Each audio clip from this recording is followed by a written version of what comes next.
Hi, my name is Rosalind, and I'm from Scotland. My parents passed away when I was a kid, and ever since I used to live with my granny, who ran a hot dogs food truck. And even though she was an old lady, she was a fierce creature.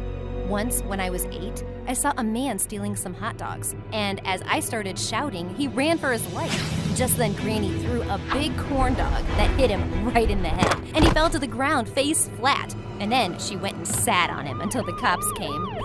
She was my superhero. After the rush hours, I'd often accompany her to homeless shelters, where she'd give away leftover food to poor kids. I'm afraid I don't have any more for you, little one. But here, I got this chocolate for you. Suddenly, Granny turned to me and hugged me. Oh, honey, I'm so proud of you. I always want you to be like your name, Rose, kind and soft, but when needed, I want you to be fierce and strong, okay? Yes, Granny, I'll always remember that. Time went by, and when I was in the 8th grade, I came home one day to find Granny all sick and lying in bed. I immediately ran to the hospital and got some medicine. But on my way back home, I saw a man trying to snatch a purse from a lady in an alleyway. I quickly ran over and kicked him hard. I tried to stop him as he escaped, but suddenly the lady held me back by my hand. Lily, what are you doing here? Lily? What? Who? The thief! He is running away! But she kept staring at me like I was some kind of ghost. And then she started pulling my hand. Come with me. Ugh, she was crazy. I bit her hand and ran away. The next few days, I was busy looking after Granny, but her condition was getting worse, and I was running out of money. One day, I heard a loud knock on the door, and when I opened it, I was shocked to see it was the same lady from the alleyway.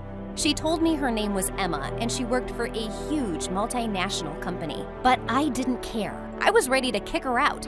But then she whipped out her phone and showed me a picture of a girl who looked exactly like me. What, the frying potatoes? Now that she had my attention, she convinced me to go with her to a hospital where she'd explain everything. There, I saw the girl lying in front of my eyes on the hospital bed, my perfect doppelganger. It was so freaky. This is our young miss, Lily. She's in a coma right now, but we need you to replace her. What? You want me to go into a coma in her place? No, we want you to live as Lily in her place.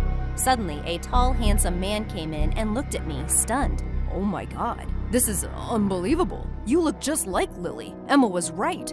He introduced himself as Mr. Wilson, Lily's dad, and then he asked me for the weirdest favor. Lily will soon turn 16 and inherit the multi-billion-dollar company left by her late grandmother for her. But if the news about her being in a coma breaks out, it will go to the other shareholders and she'll be left with nothing. I just want you to live in her place until she wakes up. That's the only way I can make her future secure. Please help us.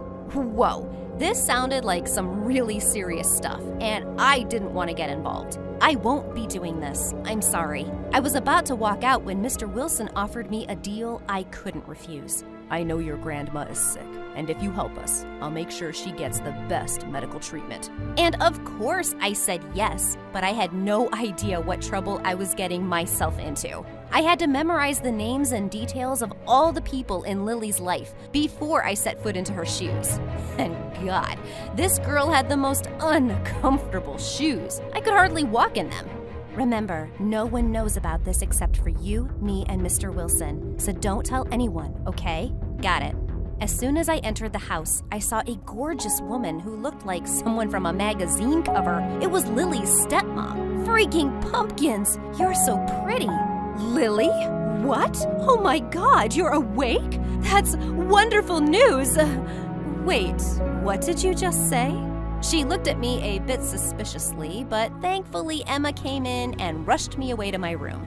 The first night I couldn't sleep, and I snuck off to the garden. Just as I was lying there, I heard a voice. Miss, you shouldn't be lying on the grass. You might catch a cold. But I want to. Suddenly, he took off his shirt and put it beneath me. Here you go. OMG, he was so cute. But then he just started walking away. Oh, wait, where are you going? I can't be here with you. But I just pulled his hand and made him sit next to me, and he looked super shocked. He didn't speak a word, but then I inched closer to him and put an arm through his. I won't eat you, you know. Finally, he started speaking, and we talked for a while. He told me his name was Liam, and he ran errands around the house. And gosh, he had the most gorgeous blue eyes. Before leaving, I gently kissed his cheek, and he blushed so hard. The next morning, Emma came and informed me that we had to attend a big conference at the company. She told me no one would even notice me, but they made me sit on the biggest chair in the room. And everyone was looking at me with melon-sized eyes, fishes. They started discussing things about the new product that wasn't doing well, and I didn't know what to do. So I picked up a drink in front of me and started slurping it, and it was disgusting. What do you think is the reason for these low sales? Yuck! Ugh, this tastes like toilet water. Why would anything like this sell? Oh shoot, I wasn't supposed to say that out loud. All the people turned to me like I'd cursed them. Go on, tell us what you think, Lily. I'm sure you've seen people gathering around stalls on the streets, but it's not just because the food is cheap. It's because it tastes good. But if we will give them lemon-mixed water, who'd buy it for $20? At first, they looked at me in shock, but then they all nodded, including Mr. Wilson. I thought he was going to be super mad at me, so on our way back home, I apologized to him for speaking out. Oh, don't be sorry, Rose. I was really impressed when you spoke the truth in front of everyone. Thank God. That made me take a sigh of relief. When I got home, I was exhausted and fell asleep as soon as I got to my bed. But sometime later, I woke up to see Liam there, taking off my shoes. Aw, he was such a darling. Liam, you don't have to do that. It's fine. I know you must be tired. I was just trying to. I couldn't resist and pulled him in for a kiss. Whoa, what was that? I think I like you, Liam. But Lily, you're so rich, and I'm just For a moment, I wanted to tell him who I really was, but I was afraid he might hate me after that. I don't care about anything, Liam. I just want you to know that I like you. I like you too, Lily. The next day, it was Lily's birthday, and there was a huge celebration in the evening, and I was freaking out because I knew no one. Suddenly, a weird-looking guy came to me and asked me for a dance. Come on, enough of being mad at me, princess. Let's hit the dance floor. No thanks. I'm good. Come on, baby. I'm still your boyfriend. And I'm sorry I kissed someone else. But she kissed me first, okay? Sue me. Oh, don't do that. How about we just forget about it? Ew! He was such a creep. Just then, he kissed me on my cheek. And Jesus, Liam saw him doing that, and he looked pissed. I pushed the jerk away and ran after Liam, but this Romeo guy pulled me back by my hand. Let go of me, you moron. I slapped him hard in the face. But just then, Lily's stepmom came to me and went all bonkers. Lily, what the heck are you doing? Why are you creating such a scene in front of everyone we know and running after that servant boy? But I saw you with Liam the other night as well, but I didn't say anything. Don't get any stupid ideas, Lily. And get back to the party, now!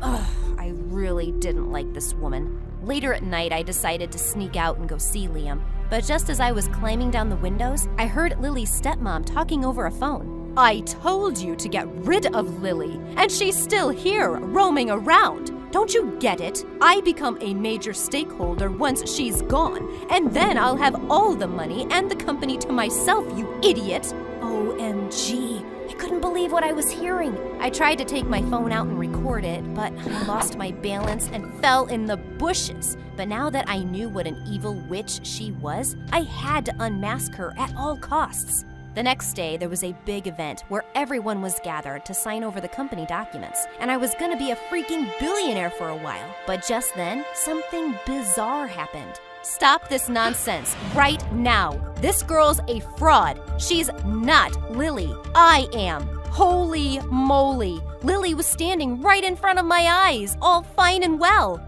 Oh, Lily, it's not what you think. Suddenly, she slapped me hard on the face. You fraud! You thought you could take over my life and my place just like that? Just then, Mr. Wilson stepped in. No, Lily, it's not her fault. Oh God, I can't believe you're awake, honey. Now calm down, and let me tell you everything.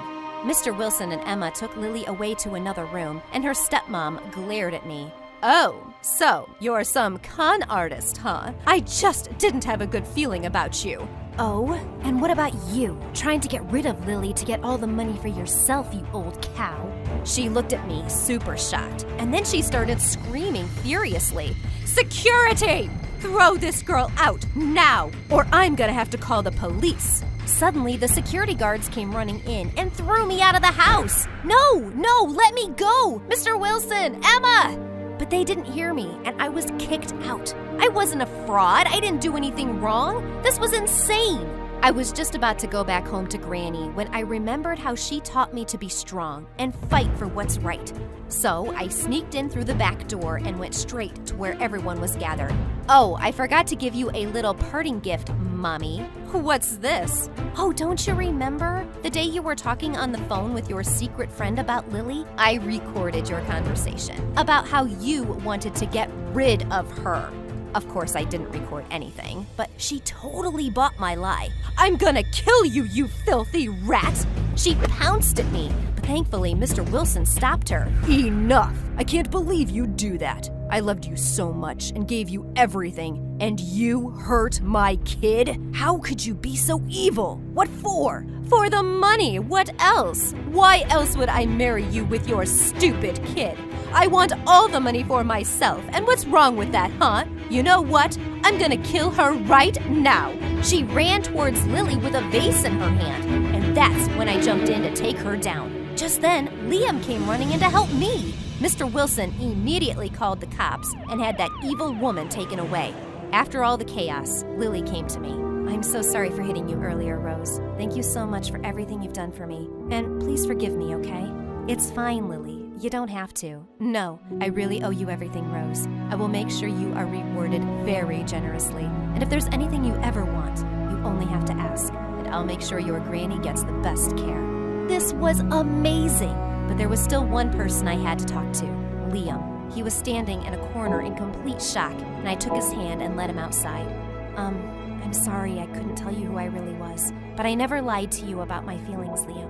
I thought he was gonna be mad, but he winked at me and said, "I